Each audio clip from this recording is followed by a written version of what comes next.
ফলতাতে আরেকবার রিপোলিং হয়ে গেল। এই ফলতাতে বলা হতো ফলতার শাহেনশাহ জাহাঙ্গীর খান তিনি, এবং এটা বলা হতো অভিষেক বন্দ্যোপাধ্যায়ের গড় ডায়মন্ড হারবার, তার মধ্যে ফলতা। কিন্তু সেখান থেকে জাহাঙ্গীর খান তিনি পালিয়ে গেলেন, লড়লেন না, এবং অভিষেক বন্দ্যোপাধ্যায়কে ক্যাম্পেইন করতে দেখা গেল। কয়েকদিন আগে আস্ফোলন করেছিলেন। তা আপনার কি মনে হয় এই ফলতাতে কি হবে? উনি বলেছিলেন যে ঝুঁকেগা নেই। ফলতাতে 1 লক্ষ ভোটে জিতবে বিজেপির প্রার্থী, 1 লক্ষ মার্জিন হবে।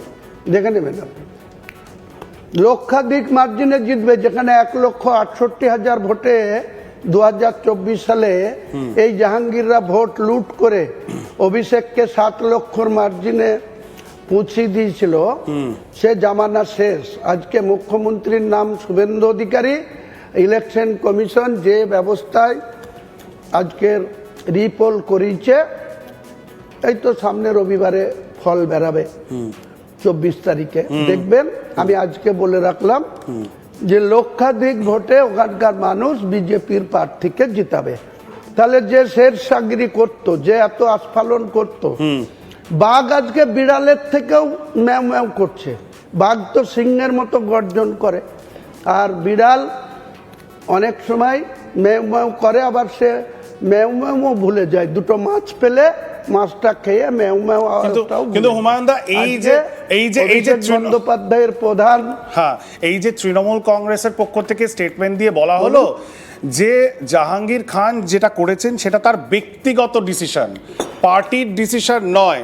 কিন্তু তৃণমূলের অন্দরই এখন আওয়াজ উঠেছে তাহলে জাহাঙ্গীরকে কেন সাসপেন্ড করা হচ্ছে না? এটা হতেই পারে না, এটা হতেই পারে না।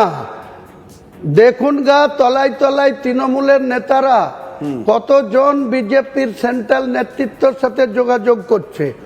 আমি মমতা ব্যানার্জিকে বলতে চাই, অভিষেককে বলতে চাই, তার আন্ডারে তিনি পার্লামেন্টের দলনেতা টিএমসি পার্টির, তার আন্ডারে কাকুলি ঘোষ দস্তিদার, যিনি অল ইন্ডিয়া তৃণমূল কংগ্রেসের মহিলা নেত্রী, সভাপতি, বারাসাতের এমপি, তিনার কাছে সেন্ট্রাল সিকিউরিটি কি করে আসলো?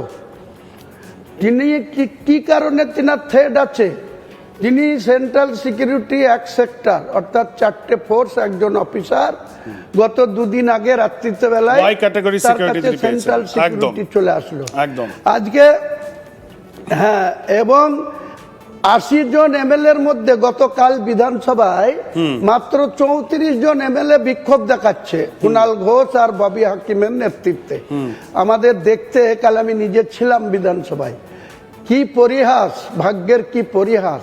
যারা এত ঔদ্ধত্য দেখাতো, যাদের কাছে লেজে পা দেওয়া যেত না, যাদের অহংকারের শেষ ছিল না, তারা আজকে রোদের মধ্যে কুণাল ঘোষের নেতৃত্বে 80 জন বিধায়কের মধ্যে মাত্র 34 জন বিধায়ক নিয়ে বিক্ষোভ দেখাচ্ছে। অন্যান্য বিধায়করা আগামী দিনেও দেখবেন লিডার অফ দ্য অপোজিশনের যে ব্রাঞ্চ বা বিরোধী দলের যে সব সিট, সেদিকে দেখবেন কেউ সামনাসামনি খুব কম আসবে। কারণ তারা ভেতরে ভেতরে 6 মাস ওয়েট করুন, তৃণমূল দলটা পুরো বাংলা থেকে উঠে যাবে। আপনার সাথে যোগাযোগ হয়েছে? চান্স নাই। আপনার সাথে কেউ যোগাযোগ করেছে? কেউ তৃণমূল কংগ্রেসের মুসলিম যারা বিধায়ক রয়েছেন তারা আপনার সাথে যোগাযোগ করেছে? আমি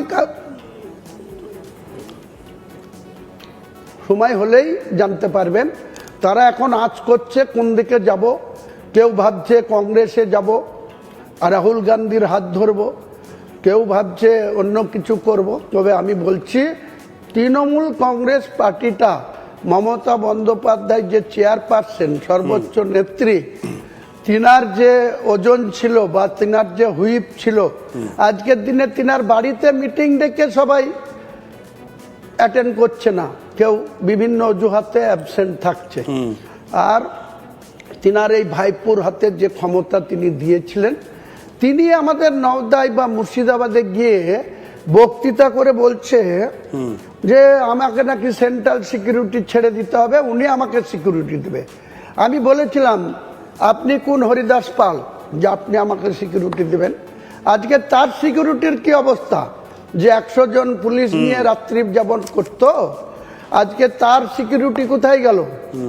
অন্যায় অন্যায়, পাপ পাপ, পাপ তার বাবাকেও ছাড়ে না, বাপকেও ছাড়ে না। তাই এই অভিষেক বন্দ্যোপাধ্যায়ের যে ঔদ্ধত্য, যাকে মেসেজ দিলে তার কোনো রিপ্লাই দিত না, টাকা ছাড়া যে কোনো কিছুই চিন্তা করতো না, তাদের প্রতীক জৈন আজ কোথায়? তাদের ওই 9 তলা বিল্ডিং সেক্টর 5-এ যে বিলাসবহুল বিল্ডিংয়ে বসে 500 জন, ওই কম্পিউটারের রুমগুলা সব তালা দেওয়া আছে। কম্পিউটারগুলা বিজেপির নেতাদের বলবো আগামী দিনে তালা খুলে ওই 500 কম্পিউটারের দখল বিজেপির নেতারা আগামী দিনে কাজে লাগাক। আচ্ছা হুমায়ুন দা, আমরা এই ঠিক তো আছে, অবস্থা। বেশ, আমরা এখানে যাওয়ার ক্ষমতা নাই।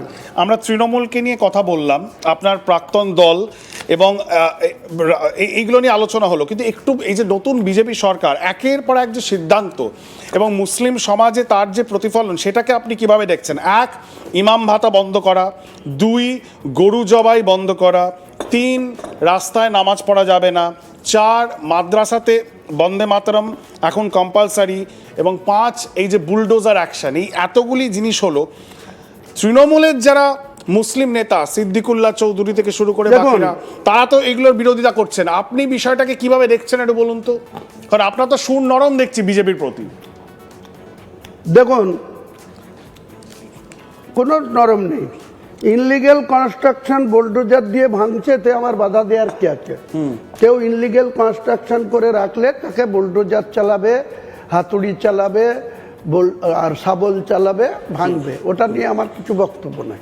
কিন্তু মাদ্রাসাতে মুখ্যমন্ত্রী যে অর্ডার দিয়েছে সবাইকে বন্দে মাতরম বলতে হবে, জাতীয় সঙ্গীত, উনি ওনার ম্যান্ডেটারি করতে পারেন, কিন্তু সবাই এটা মান্যতা দেবে না। জাতীয় সঙ্গীত হতেই পারে, জাতীয় সঙ্গীত আমরা জাতীয় সঙ্গীতই তো, জনগণ মন জাতীয় সঙ্গীতই তো আমরা পড়ি না।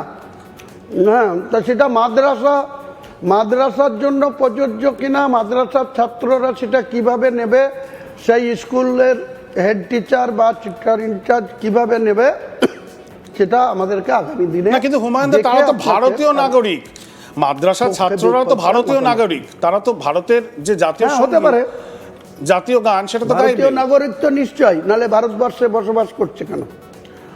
তারা তো বেআইনি কোনো ঘুষপিটি না। হ্যাঁ, তাহলে বন্দে মাতরম গাইতে তো কোনো সমস্যা হওয়ার কথা এটাও না। বলেছে যে যারা বেআইনি ঘুষপেটি তাদেরকে অ্যারেস্ট করে থানাগুলা একদম বিএসএফ এর হাতে তুলে দেবে। নিশ্চয়ই এটাকে সমর্থনযোগ্য।